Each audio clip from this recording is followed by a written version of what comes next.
bonsoir hop, cześć wszystkim! Ja jestem Mieszko z kanału Eurowizja.org i mam przyjemność rozpocząć nasz specjalny eurowizyjny cykl, podczas którego ocenimy wszystkie 41 piosenek z konkursu piosenki Eurowizji 2020. Przed nami 4 wieczory, podczas których będziemy zarówno reagować na te utwory, także je komentować, a na samym końcu oceniać je w skali eurowizyjnej, czyli od 1 do 12, bez 9 i 11. Czyli wszystko to, do czego nas przyzwyczaiła dorosła Eurowizja. Nie przedłużając, już za chwilę startujemy, ale zanim to przypominam Wam o subskrybowaniu naszego kanału. Możecie zrobić to tutaj. Oraz o followowaniu nas na Instagramie. Konto nazywa się oczywiście Eurowizja.org. Dzisiaj pierwsze 11 utworów. Zaczynamy Izraelem, czyli gospodarzem poprzedniego konkursu piosenki Eurowizji. Fekerlibi, czas start!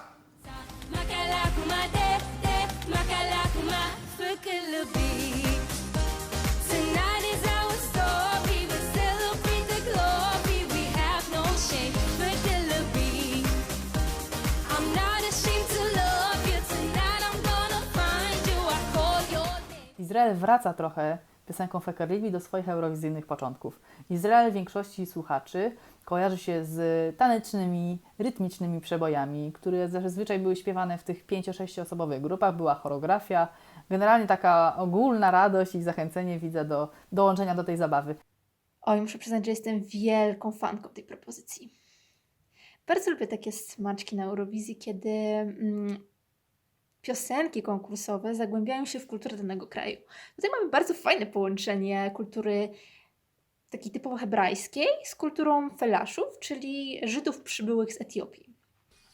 No to jest piosenka idealna na różnego rodzaju letnie imprezy. Miejmy nadzieję, że się takie już będą odbywać. Moja ocena 10. 10 punktów. Dla Izraela 12 punktów. 7 punktów.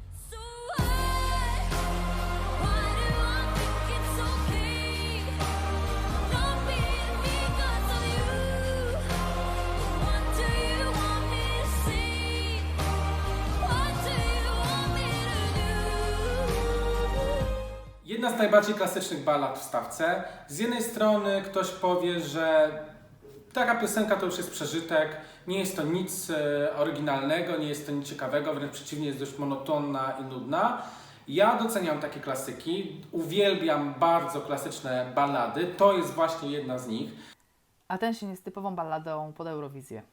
Ballada eurowizyjna jest bardzo schematyczna i sztampowa i liniowa. To znaczy od pierwszej sekundy wiadomo, co się stanie w refrenie, wiadomo, jaka będzie zwrotka, co się będzie działo w drugiej zwrotce, że po drugim refrenie będzie ostudzenie emocji, po to tylko, żeby wokalistka pięknie wyeksponowała swoje warunki głosowe i od niskich dźwięków poszła na samą górę swoich możliwości wokalnych, po to tylko, żeby ostatni refren zaśpiewać jeszcze mocniej i zakończyć go a cappella. Nie zaskakuje mnie tu absolutnie niczym. I pierwszy raz, jak usłyszałem tę piosenkę, stwierdziłem, no. Drugi raz, no. Trzeci, czwarty, jak za kolejnym razem, ona w jakiś tam sposób na mnie działa, mniej lub bardziej. Natomiast nie jest to piosenka, na którą głosowałbym faktycznie. Też 7 punktów. Moja ocena 6. Dla Norwegii 7 punktów. Oceniam na 4.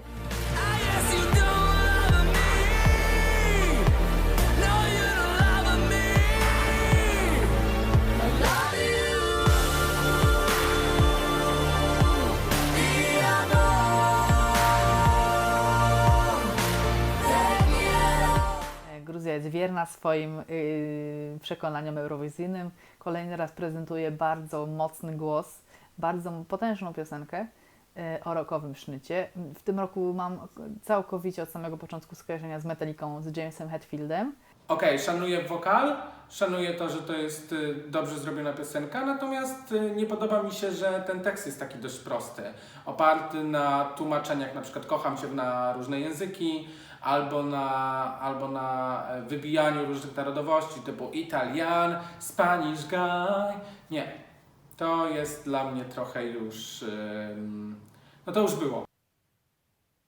Jestem ciekawa, jak tym razem Gruzja by sobie poradziła, ponieważ W zeszłym roku Otonem Sadze nie był faworytem fanów. Potem po próbach, kiedy weszła ta ogniście piekielna prezentacja, gdzieś tam zaczęło się delikatnie przebąkiwać, że ewentualnie mógł być awans, w końcu wiadomo, że się nie udało. Jestem ciekawa, jak Europa by to odebrała. Czy jest jeszcze w naszych europejskich duszach i sercach miejsce dla klasycznego rocka? Moja ocena 10. Dla Gruzji 5 punktów. Soczyste 8. Dla Gruzji 4 punkty. This wonder of wonders I'd never seen. I never imagined the power. I never imagined the need. I never imagined what love is. Now love is all I dream. Muszę powiedzieć szczerze, jestem zdziwiony, że w Estilo nie było lepszych piosenek. Okej, What Love Is nie jest złą piosenką. To nie jest jakaś dramatyczna piosenka, czy to nie jest coś, czego nie da się słuchać. Natomiast jest to bardzo wtórna kompozycja. Takich piosenek już było od lat na Eurowizji. Też ten image, no cała prezentacja sceniczna, która została pokazana w selekcjach estońskich, to wszystko już było. To wszystko jest marną kopią i wydaje mi się, że czas na coś innego. Największym zarzutem do tej piosenki jest jej infantylny, banalny i naiwny tekst. O miłości oczywiście. Podoba mi się jednak w tej piosence to, że samokusowista ma bardzo ciekawy, przyjemny głos. I o ile nie lubię ballad śpiewanych przez kobiety, bo zazwyczaj są dla mnie bardzo przezroczyste, tak mężczyźni dodają do utworów balladowych takiego rockowego sznytu. Ja nie jestem typem osób, które doceniają ballady za sam fakt bycia balladą. Ballada musi być dobra. Byle jakiej, pierwszej z brzegu, nie. Nie chcę, nie wezmę, idźcie mi z tym daleko. Precz, nie chcę. Ode mnie 4 punkty dla Estonii. Moja ocena 7. Dla mnie to jest niestety 1. Estonia 8 punktów. Oh, don't tell your mama what you're doing tonight. 24 hours ago, you got that look in your eyes. Don't need your number, 'cause I know you'll be there. Happen all night, and the beat don't allow it crystal clear. Z jednej strony bardzo mi się podoba muzycznie, z drugiej strony patrzę na ten teledysk, jest mi smutno. Bo gdyby nie korona, to byłyby kluby, byłyby imprezy, a tak? Ale mam nadzieję, że ta piosenka będzie mi towarzyszyć w pierwszej pokoronowej, pokwarantannowej wizycie w jakimś klubie, bo pasuje. Więc Niemcy, myślę, na spokojnie mogłyby zajść z tym wysoko. Co do wokalu mógłbym mieć tutaj trochę do zarzucenia, bo jest oryginalny. Ale tak, muzyka, tekst, bardzo fajnie. Uważam, że to jest piosenka, która na pewno odbiłaby Niemców od dna po zeszłorocznym konkursie. Piosenka jest bardzo radiowa, bardzo nowoczesna, ma szansę stać się przebojem nie tylko wśród fanów Eurowizji, ale też w różnych innych krajach. Dla mnie jest to taka kompozycja kompletna. Jestem tylko ciekawy, czy ten głos artysty, który słyszymy, to jest w 100% jego wokal, czy to jest wokal wspomagany na takiej zasadzie, że jest jednak trochę podkręcony technicznie. Mam nadzieję, że nie. I jestem aż ciekaw, jak wypadłoby to na scenie w Rotterdamie. Jak dla mnie mocne 8 punktów. Niemcy 8 punktów. Jest nieźle. Daję 7. Moja ocena 8.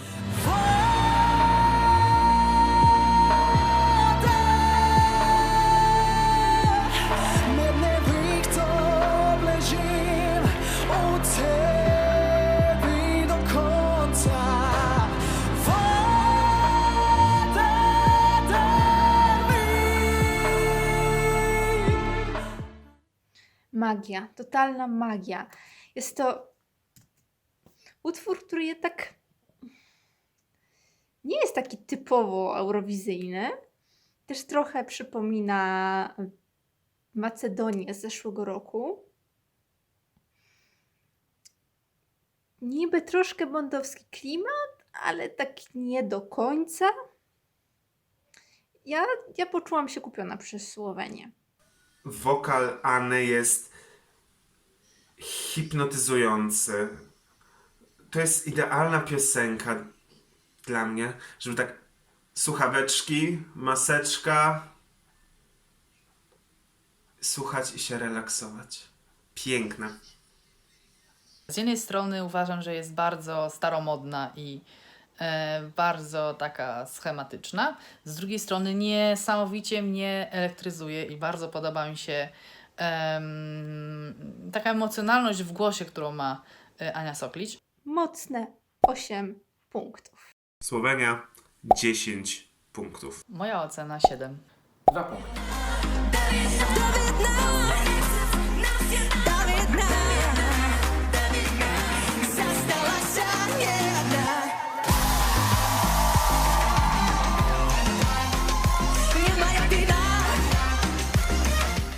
Piosenka, która do mnie zupełnie nie przemawia, natomiast coś jest w niej takiego, że te dwa słowa Dawid na powtarza się w kółko.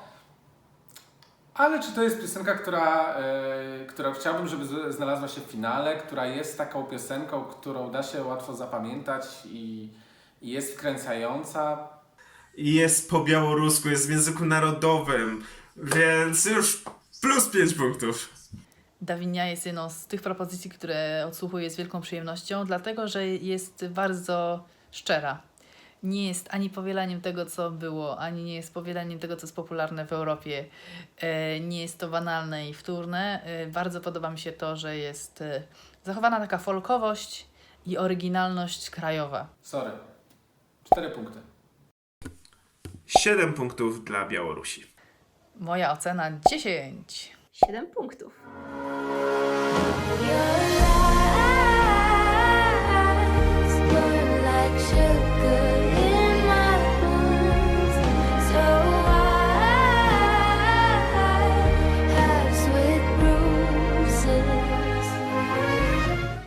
To był taki bardzo pompowany balon, że będzie super, wow, Bułgaria wygra.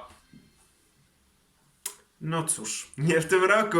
Gdyby ktoś mi w 2000 powiedzmy 13 roku, tak? Bo Bułgaria miała 2 lata przerwy. Gdyby ktoś mi w 2013 roku puścił piosenki, które po powrocie Bułgaria zacznie wysyłać na Eurowizję, to bym nie uwierzyła. Naprawdę bym nie uwierzyła. To co Bułgaria wysyła kiedyś, a wysyła dzisiaj, to są jakieś zupełnie dwie różne galaktyki. I to bardzo od siebie odległe. Bułgaria, Tears Getting Sober i moim zdaniem jedna z lepszych propozycji w tym odcinku naszego cyklu. Dlaczego? Przede wszystkim dlatego, że to jest propozycja, która widać, że została specjalnie przygotowana na Eurowizję i wcale to nie jest błąd, że to jest piosenka eurowizyjna, bo to też pokazuje, że Bułgaria poważnie podchodzi do konkursu i chce za wszelką cenę stworzyć coś, co będzie fajne, co będzie w trendzie, co będzie się podobało odbiorcom i to moim zdaniem wyszło w tym roku.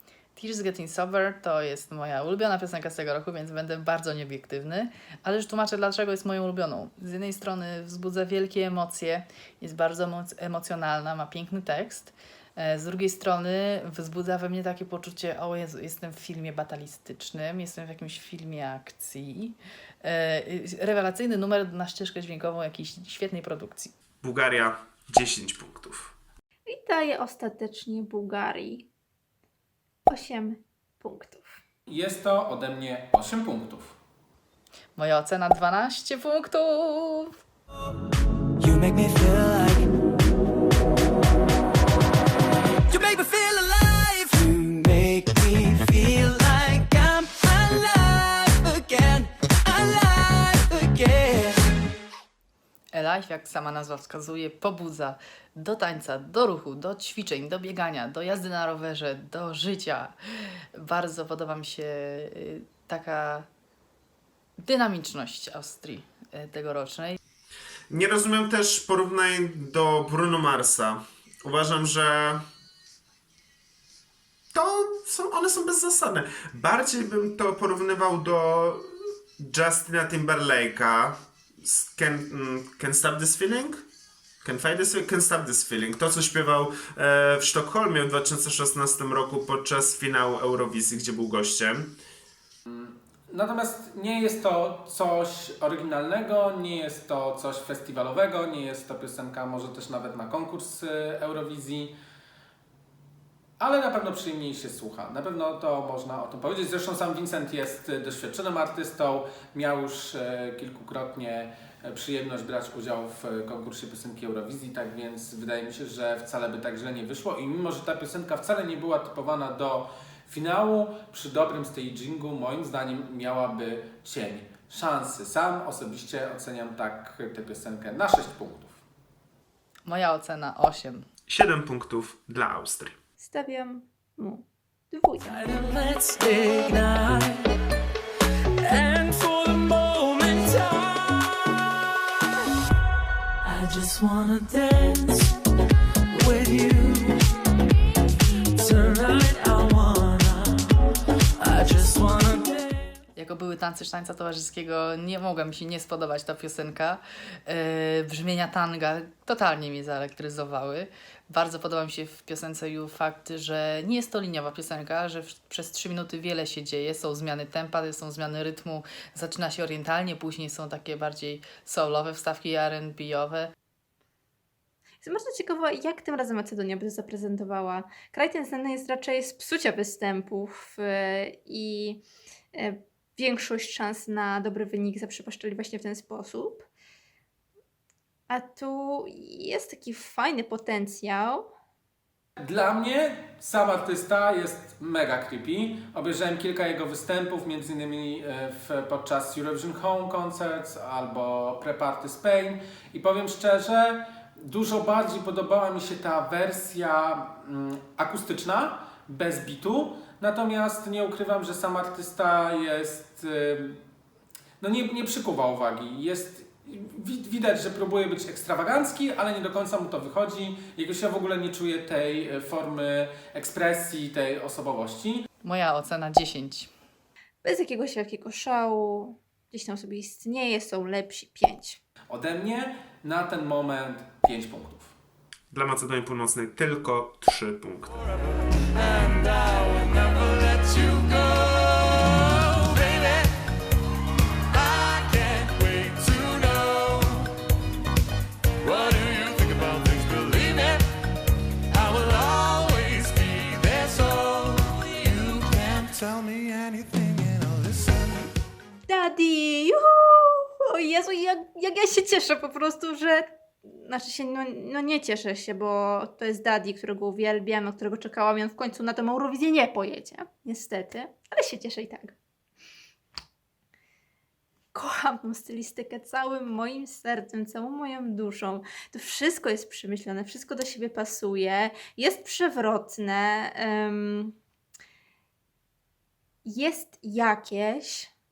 Nie da się ukryć, że ta piosenka wiralowo obiegła całą Europę, między innymi właśnie ze sprawą ciekawej, unikatowej choreografii. I to też jest metoda. To też jest metoda, żeby wybić się ze swoim utworem, szczególnie w czasach TikToka i w ogóle social mediów.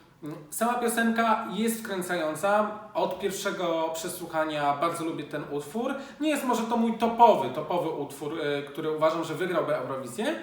Natomiast jest w nim coś, co rzeczywiście jest oryginalne, co przyciąga. I po tych 3 miesiącach słuchania tej piosenki cały czas mam ochotę jej słuchać. To też jest bardzo ważne. Zmiana kamery co frazę, super. To jest fantastyczne. Dobrze to było określone. To jest po prostu ostra impreza informatyków.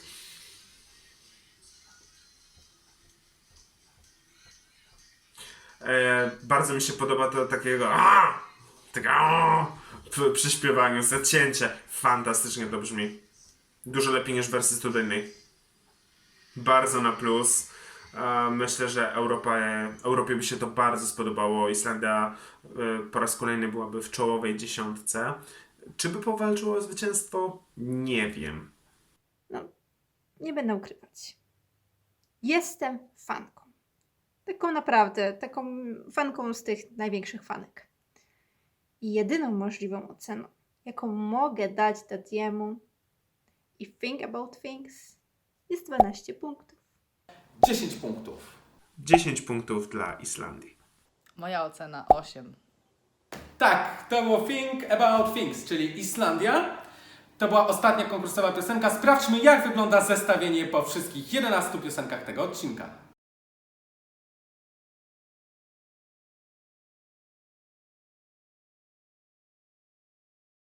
Okej, znamy zwycięzcę. Już jutro kolejny odcinek naszego cyklu. Zapraszamy Was o godzinie 20 na nasz kanał. Zobaczycie m.in. jak oceniliśmy piosenki z Malty, Szwecji, Belgii, Francji i wielu innych. Zobaczycie też nowych redaktorów przed kamerą. Ja się już z Wami dzisiaj żegnam. Zapraszam do subskrybowania naszego kanału. I jeżeli Wam się podobał ten film, to napiszcie nam koniecznie w komentarzu, jak wypadliśmy i dajcie łapkę w górę. Dziękuję Wam bardzo. Do zobaczenia!